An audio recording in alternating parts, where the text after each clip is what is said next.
The first bullet missed my skull by half an inch, but the real danger wasn't the war, it was the man sent to erase me. They told him I was an enemy asset, a liability in uniform. They told him to finish me off quietly. What they didn't tell him was how easily I'd crawl under his skin. Captain Ethan Hayes was not the kind of man who disobeyed orders. A decorated military doctor, the kind who stitched lives together in the mud and blood of forgotten battlefields. He had a reputation for being precise, clinical, unflinching. And yet, the moment our eyes met through the smoke of the ruined valley, something fractured in him. Maybe it was pity, maybe it was recognition, or maybe it was the cruel irony of falling for the very man he was sent to destroy. The war in Arizona's desert plains had already claimed too much families, homes, names. Soldiers like me were just shadows slipping between factions, survivors clinging to scraps of loyalty and anger. I should have been another casualty, another corpse left faceless under the sun. But fate, wicked and relentless, threw me into his path. I remember the sting of sand in my mouth, the iron taste of blood on my tongue, the faint echo of orders barked through his radio. Eliminate the target. Make it clean. No witnesses. That target was me. Yet instead of pressing the barrel against my head, Ethan knelt beside me. His hands, steady from years of stitching arteries and lungs, pressed against my wound. His voice, low and taut, whispered things that didn't sound like orders. Stay awake. Don't close your eyes. It wasn't mercy. Not entirely. It was something else. The desert night fell colder than death itself.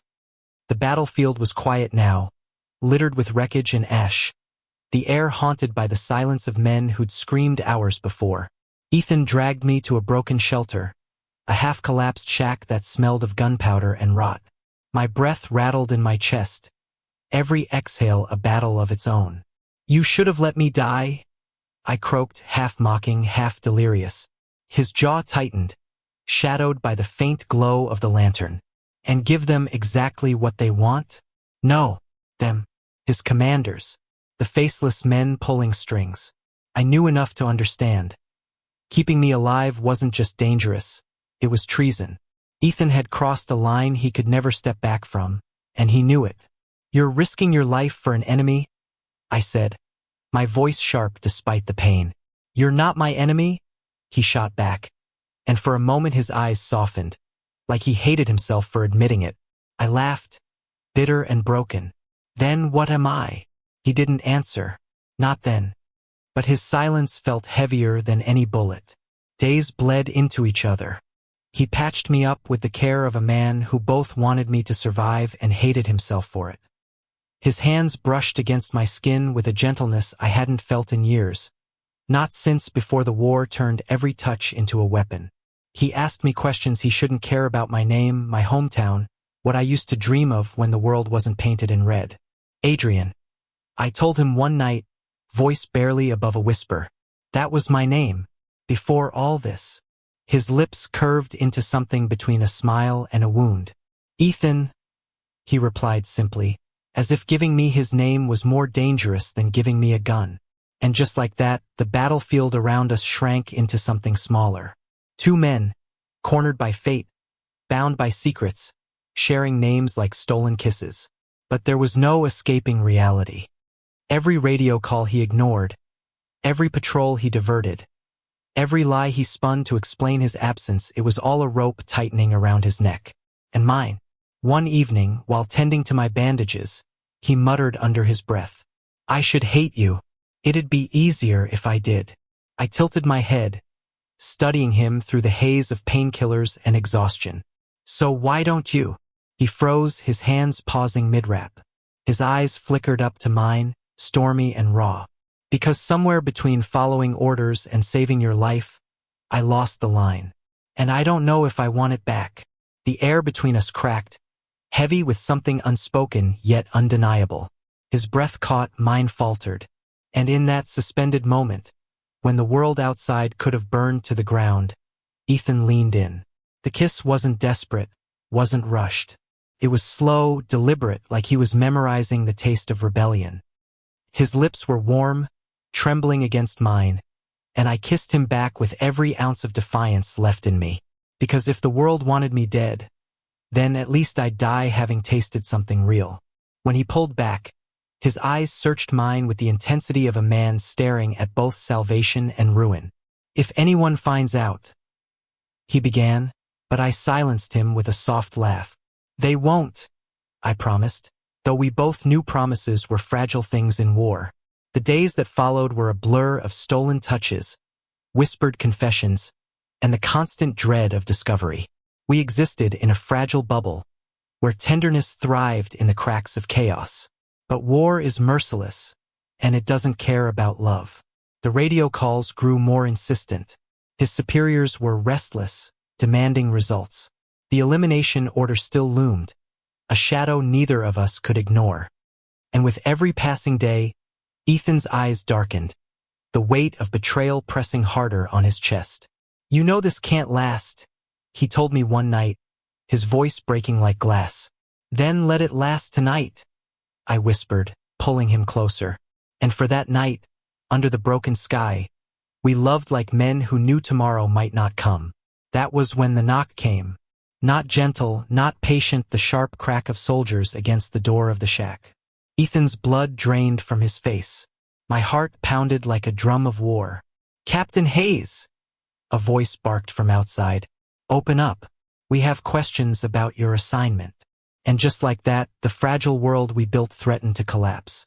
The door rattled again, harder this time, as if the men outside already suspected what Ethan was hiding. His fingers brushed mine for the briefest second. Then he pulled away, his jaw locked tight. I could see the decision churning behind his eyes. Soldier, doctor, traitor, lover. Which one would win? "Stay quiet," he mouthed, before striding toward the door.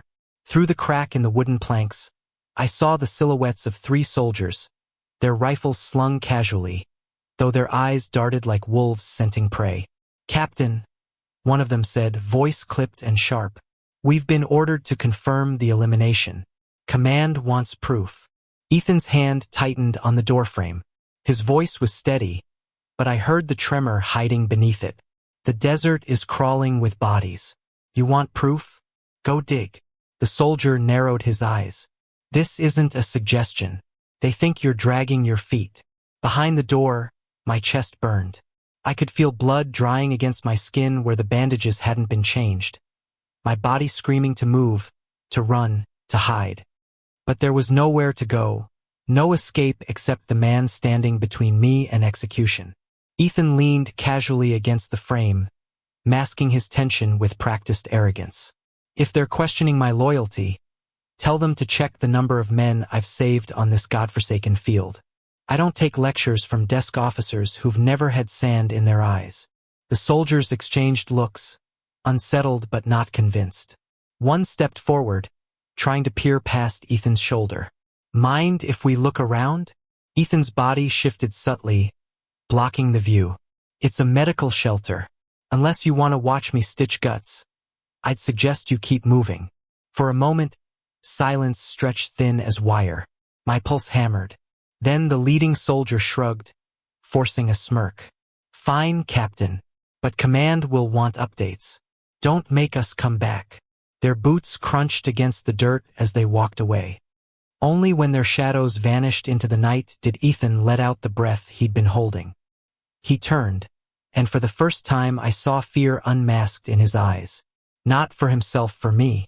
"They're watching me," he said, voice low. "They'll be back. We need to move." By dawn, we were ghosts. Ethan scavenged supplies with a precision born of survival, water canisters, morphine, scraps of rations. He wrapped my shoulder tighter, his hands gentler than they should have been in a world like this. We walked through the barren desert, silence pressing between us. The horizon burned with a sun that had no mercy, the sand swallowing our footprints as fast as we made them. "Where are we going?" I asked finally, my throat raw. "North," he said. "There's a safe house, old contacts, people who don't ask questions." I almost laughed at the irony. People always ask questions, especially about 2 men running from the same army. He glanced at me then, a flicker of defiance in his tired gaze. Then we'll lie better. That night, we camped beneath the shattered skeleton of a billboard, its faded paint whispering promises of a world that no longer existed. The stars stretched endlessly above us, cruel in their beauty. Ethan sat close, firelight painting his features in amber and shadow. I watched him, the lines of exhaustion etched deep into his face. He wasn't the untouchable soldier anymore. He was just a man carrying too many secrets. Why me? I asked suddenly. His brow furrowed. What do you mean? You could have left me. You should have. But you didn't. Why? The silence dragged, heavy with all the things he couldn't say. Finally, he met my eyes. Because the moment I looked at you, I knew killing you would have destroyed me more than saving you ever could. The words hit harder than any bullet. My throat tightened, and for the first time since the war began, I felt something dangerously close to hope. I leaned closer, close enough to feel the warmth of his breath. Ethan. He stopped me with a hand at the back of my neck, pulling me into another kiss rougher this time, desperate, as if he needed proof that I was still there, still alive, still his to protect. We kissed like the world might end at sunrise. Maybe it would. But in that stolen night, we carved out something that belonged only to us. The safe house wasn't what I imagined. Tucked into the hills of northern Colorado, it was an abandoned farmhouse, weather-beaten but standing, its windows patched with boards, its roof sagging under years of neglect. Inside, though, it was stocked. Canned food, weapons, maps, medical supplies. You've used this before? I said, running my hand along the dusty table. Ethan gave a grim nod. Back when I worked with resistance groups. Before the army decided it was easier to silence dissent than to listen to it. Is that why they sent you after me? I asked quietly. His jaw tightened. Because they know I don't ask the wrong questions anymore. Until you. I swallowed hard, the weight of his words sinking in. I wasn't just a target. I was a test. A trap meant to prove his loyalty. And by saving me, he'd chosen his side and it wasn't theirs. For weeks, the farmhouse became our world. He tended my wounds until I could walk without staggering. We hunted rabbits in the woods, shared cold beans from dented cans, argued about maps by candlelight. But beneath the ordinary rhythms of survival, something deeper grew fragile, dangerous, undeniable. He'd brush my hand when passing me water. I'd lean into him when nightmares woke me, his steady heartbeat pulling me back from the edge. We never spoke the word love too heavy, too fragile, but it lived in every glance, every touch, every silence we filled together. And yet, the world outside hadn't forgotten us. One morning, we woke to the distant thrum of helicopters. Ethan froze, his spoon halfway to his mouth. My heart stuttered. They've found us, he whispered. We packed fast, adrenaline turning our bodies into machines. But as we bolted out the back, a crack split the air, a sniper's shot, burying itself in the wood inches from Ethan's head. Soldiers poured over the ridge, shouting commands, rifles raised. Ethan shoved me toward the tree line. Run! I stumbled, my body still not strong enough to outrun trained men. Ethan fired back with a pistol, his shots sharp and deliberate, buying seconds but not enough.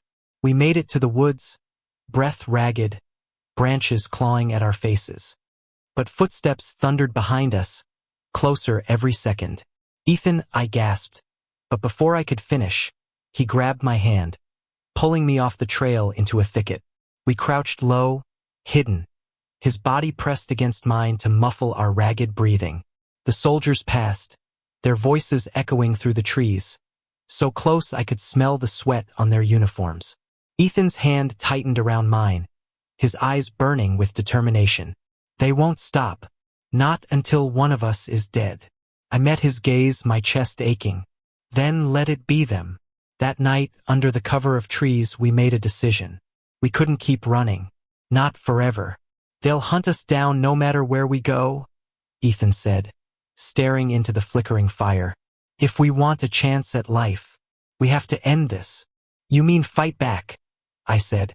His eyes lifted to mine, steady, unflinching. Together, I should have been terrified. But instead, For the first time since the war began, I felt powerful. Not because I believed we could win, but because I wasn't alone anymore. And with Ethan's hand gripping mine, I believed in something bigger than survival. I believed in us. The first time we struck back, it wasn't planned. It was survival. We were moving through the ruins of a small town in northern Colorado, homes gutted by fire, playground swings rusted and tangled in the wind.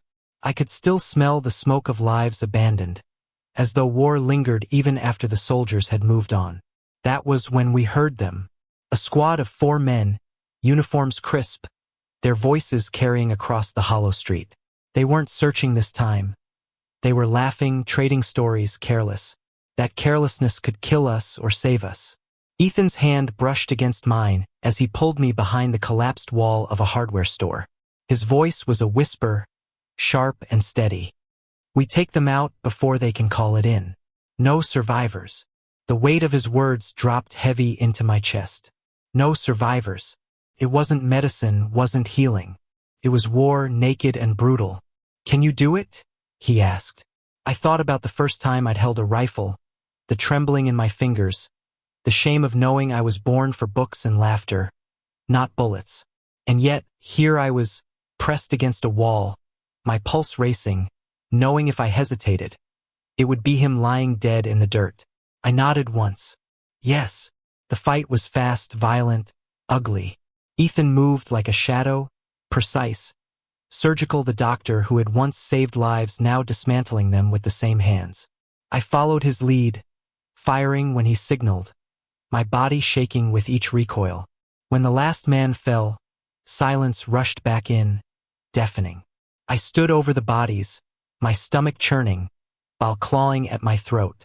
Ethan touched my shoulder, grounding me. His eyes searched mine, not judging, just steady. You did what you had to. I wanted to tell him he was wrong. That killing felt like losing another piece of myself. But when I looked at him, covered in dust and sweat, alive because of me, I knew I couldn't regret it. Not fully, because for him I'd do it again. That night, as we camped in the shell of a burned church, Ethan cleaned my hands with a rag, wiping away blood that wasn't mine. The stained glass above us had long since shattered, leaving only jagged edges and a sky full of stars. I watched him, the way his brow furrowed in concentration, the way his hands trembled just slightly once the danger had passed. He was breaking, I realized, piece by piece. Does it haunt you? I asked quietly. His eyes flicked up. Every day. Then why keep fighting? His lips pressed together, his jaw working. Finally, he whispered, because somewhere in all this wreckage, I found something worth bleeding for. My heart stuttered. I wanted to ask if he meant me, but I already knew the answer. So instead, I leaned in, closing the space between us. His lips met mine with an urgency that felt like confession. We kissed until the night wrapped around us, until the ghosts of the church seemed to fade. For a moment, there was no war, no soldiers, no orders. Just Ethan. Just me. Just the fragile, impossible hope of tomorrow. But tomorrow came, and it came cruel. By dawn, the radios we scavenged crackled with news. The army had escalated. They weren't just hunting deserters anymore. They were hunting traitors. Ethan's name was on their lips now, his betrayal marked with a bounty so high even strangers would kill for it. We weren't running from shadows anymore. We were running from the entire machine. They'll never stop, I said, the words bitter in my mouth. Then we make them, Ethan replied, his voice sharp as a blade. That was when he showed me the maps. Resistance safe zones, old contacts hidden in the cracks of America. People he once trusted. People who might still remember his name. If we can reach them, we won't be alone, he said. We could turn the tide. It sounded like hope. It also sounded like suicide. Do you believe that? I asked. He looked at me, his hand finding mine. I believe in us. The journey broke us and remade us. We moved by night, stole cars that rattled like bones, scavenged food from half-collapsed diners. There were close calls, headlights catching our backs, search dogs howling in the distance. A bullet that grazed Ethan's arm and left me pressing rags against his skin while whispering prayers I didn't believe in. But through it all, we held onto each other. When exhaustion dragged me down, he carried me. When his nightmares ripped him awake, I held him. Love wasn't a luxury anymore. It was survival. One evening, while hiding in the husk of a school bus, he asked me something that cracked me open. "If we make it out of this," he whispered, "where do you see us?" I blinked, stunned. "What do you mean?" "I mean after, when there's no more running, no more guns, just us." The question felt dangerous, like tempting fate, but I let myself dream anyway. A cabin, maybe, by a lake. No uniforms, no radios, just quiet, just peace. His lips curled into the softest smile I'd ever seen. "I'd like that." And in that moment, with the stars watching, I let myself believe it was possible. We reached the safe zone weeks later, or what was left of it. The farmhouse looked alive at first, lanterns glowing through the windows, smoke curling from the chimney. But when we stepped inside, the smell hit us first. Iron, sharp and unforgiving. Bodies.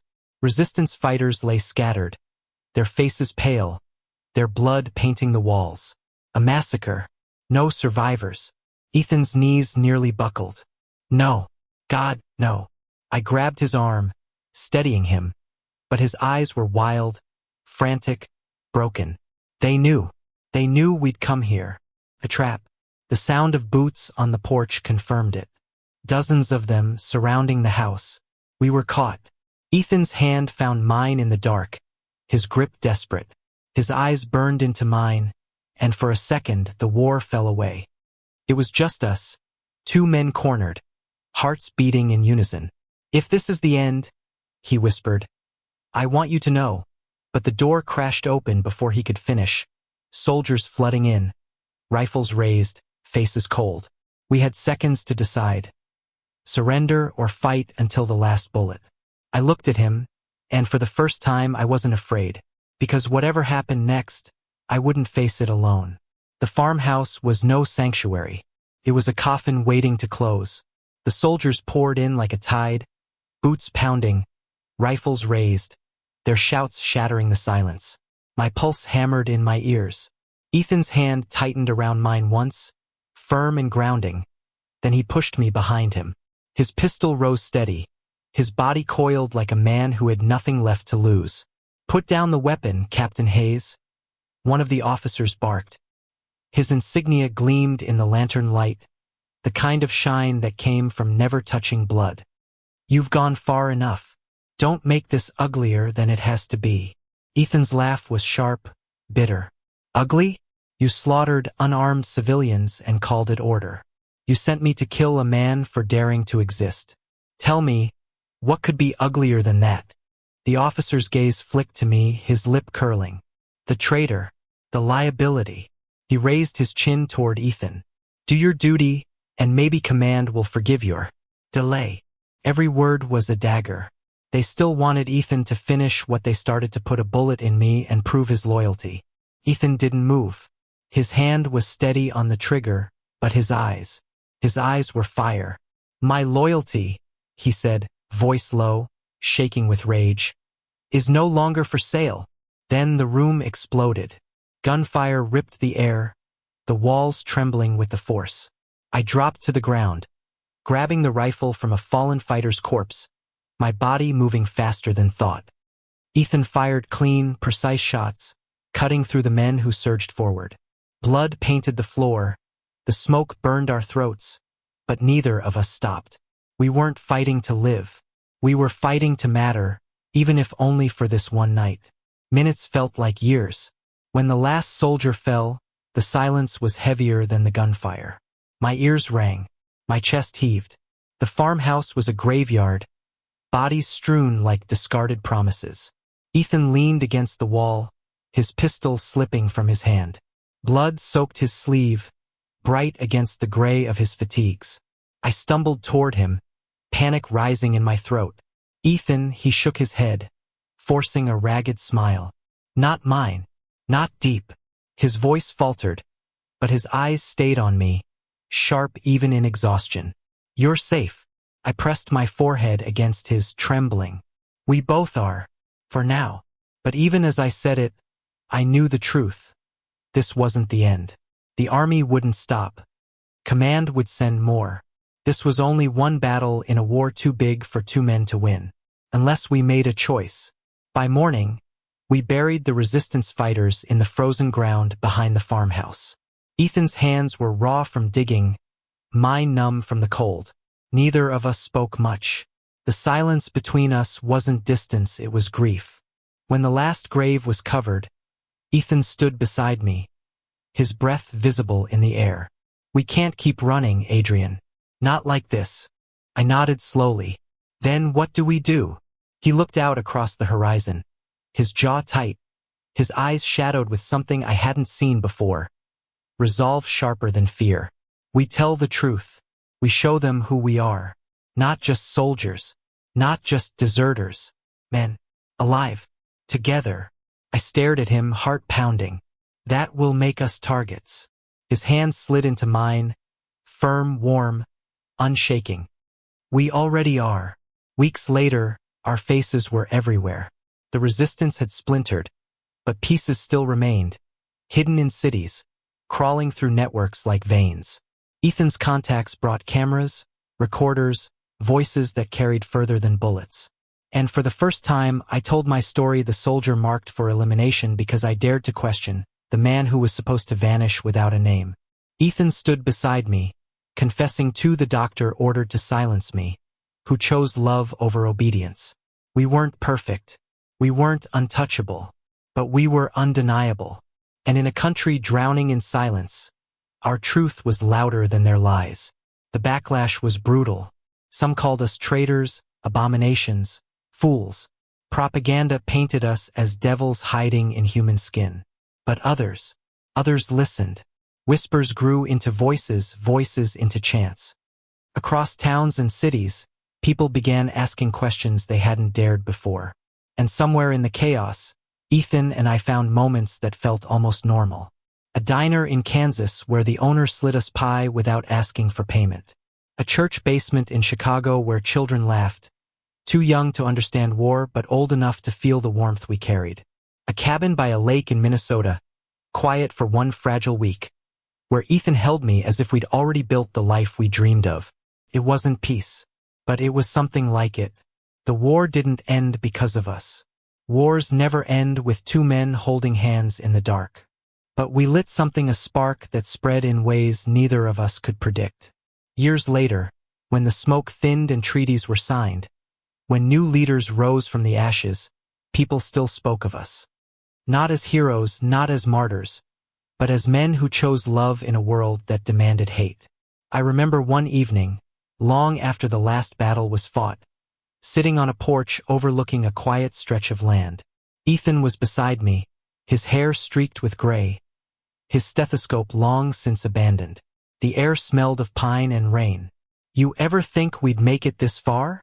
I asked softly. He chuckled, the sound warm, familiar.